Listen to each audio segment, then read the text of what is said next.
3 साल की एक बच्ची जो अपनी नानी के घर गई थी, वो वापस अपने घर कभी नहीं लौट सकी। उसके साथ हैवानियत की सारी हदें पार कर उसकी हत्या कर दी गई। अब इसी मामले में पुणे के एक स्पेशल कोर्ट ने दोषी को फांसी की सजा सुनाई है।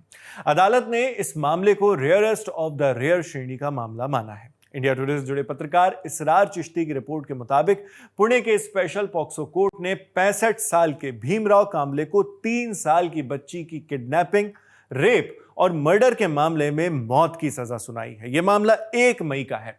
पुणे जिले के नसरापुर गांव में 3 साल की बच्ची गर्मियों में अपनी नानी के घर आई थी। वहीं पर दोषी भीमराव कांबले उसे खाने की चीज और एक नवजात बछड़ा दिखाने का लालच देकर अपने साथ ले गया।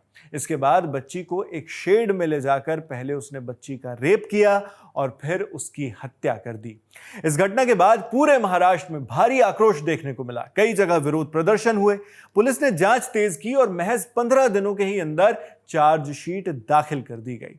इसके बाद मामले की सुनवाई फास्ट ट्रैक कोर्ट में शुरू होती है। बहुत जल्द ही अदालत ने 25 जून को आरोपी को दोषी ठहरा भी दिया था। यानी क्राइम किए जाने के तकरीबन 60 दिनों के ही अंदर अपराध साबित हो चुका था। इसके बाद 29 जून को अदालत ने सजा पर फैसला सुनाते हुए मौत की सजा सुना दी। कोर्ट ने अपने फैसले में कहा कि पीड़ित एक मासूम और लाचार बच्ची थी। उसके साथ यह जुर्म बेहद क्रूर तरीके से किया गया। अदालत ने यह भी माना कि प्रोसिक्यूशन यानी अभियोजन पक्ष ने सर्कमस्टेंशियल और फॉरेंसिक एविडेंस की ऐसी सीरीज पेश की जिससे किडनैपिंग, रेप और हत्या तीनों इल्जाम शक से परे साबित होते हैं। कोर्ट ने यह भी कहा कि मुल्जिम का पहले से क्रिमिनल रिकॉर्ड रहा है और इस मामले में कोई ऐसी परिस्थिति नहीं मिली जिसके आधार पर सजा कम करने पर सोचा जाए। कोर्ट ने साफ कहा कि आरोपी की 65 साल की उम्र भी यहां पर किसी भी तरह की राहत दिए जाने का आधार नहीं बन सकती। आरोपी के खिलाफ इस मामले में दलीलें दे रहे थे स्पेशल पब्लिक प्रोसिक्यूटर अजय मिसर, जिन्होंने अदालत में डेथ पेनल्टी यानी फांसी की मांग करते हुए सुप्रीम कोर्ट के पुराने 12 फैसलों का हवाला दिया। उन्होंने CCTV footage, DNA evidence, medical report, forensic evidence, potency test और दूसरे वैज्ञानिक सबूत अदालत के सामने रखे। प्रोसिक्यूशन की ओर से 55 गवाह पेश किए गए थे। अब फैसले के बाद स्पेशल पब्लिक प्रोसिक्यूटर अजय मिसर ने इसे महाराष्ट्र का एक लैंडमार्क जजमेंट बताया है। देखिए, ये महाराष्ट्र का एक लैंडमार्क और हिस्टोरिकल जजमेंट आ चुका है। कोर्ट ने इसमें आज एक्यूज को, जो प्रोसिक्यूशन ने एक्यूज के अगेंस्ट चार्ज प्रूव किया है, इस चार्ज में 3 धाराएं ऐसी है जिसमें डेथ पनिशमेंट की भी प्रिस्क्राइब पनिशमेंट है। वो तीनों में एक्यूज को डेथ पेनल्टी दिया है। कोर्ट ने ऑब्जर्व किया है कि ये लस्ट का थ्रस्ट था, इसका मोटिव लस्ट का था। एक माइनर बच्ची के साथ इसने ये अत्याचार किया है। इवन उसके डेथ के बाद भी अत्याचार किया गया है उस पर। तो कोर्ट ने कोई दया माया दिखाने के लायक नहीं, कोई रिफॉर्मेशन इसमें होने के चांसेस नहीं है। ये लिखा हुआ है जजमेंट में और डिटेल जजमेंट दिया है।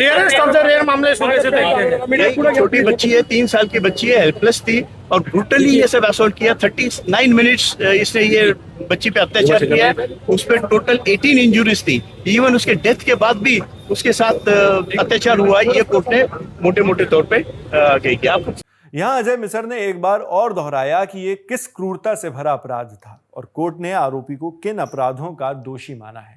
फैसले का उन्होंने स्वागत किया। साथ ही कई और नेताओं ने भी इस फैसले का स्वागत किया। शरद पवार गुट की एनसीपी सांसद सुप्रिया सुले ने फैसले का स्वागत किया। उन्होंने पुणे ग्रामीण पुलिस की जांच और फास्ट ट्रैक ट्रायल की सराहना की। सुप्रिया सुले ने कहा कि उनकी पार्टी पहले दिन से दोषी के लिए फांसी की सजा की मांग कर रही थी।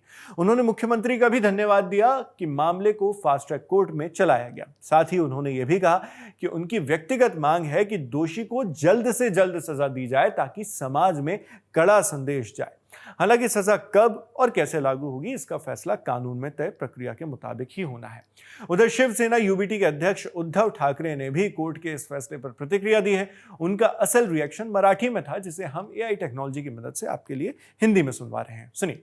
सिर्फ इस फैसले से संतुष्ट होकर बैठने के बजाय अब इस फैसले को जल्द से जल्द अमल में लाया जाना चाहिए, वरना अगर अपील पर अपील और तारीख पे तारीख का ये सिलसिला चलता रहा तो सब गड़बड़ हो जाएगी। मुझे ऐसा लगता है कोर्ट ने सब कुछ अच्छी तरह जांच कर यह फैसला सुनाया है, तो उस फैसले के हिसाब से इस सजा को जल्द से जल्द अमल में लाना ही चाहिए। तभी ऐसे नराधमों और दरिंदों पर लगाम कसी जा सकती है। उद्धव ठाकरे ने भी इसी बात पर जोर दिया कि एक बार फैसला आ गया है तो सजा मुकम्मल भी जल्द से जल्द करवा दी जानी चाहिए। इस फैसले को पीड़ित परिवार के लिए इंसाफ की दिशा में एक बड़ा कदम माना जा रहा है, लेकिन हर बार की तरह इस बार भी ये मामला कई सवाल पीछे छोड़ गया है। आखिर छोटे छोटे बच्चों के खिलाफ ऐसे अपराध क्यों नहीं रुक पा रहे?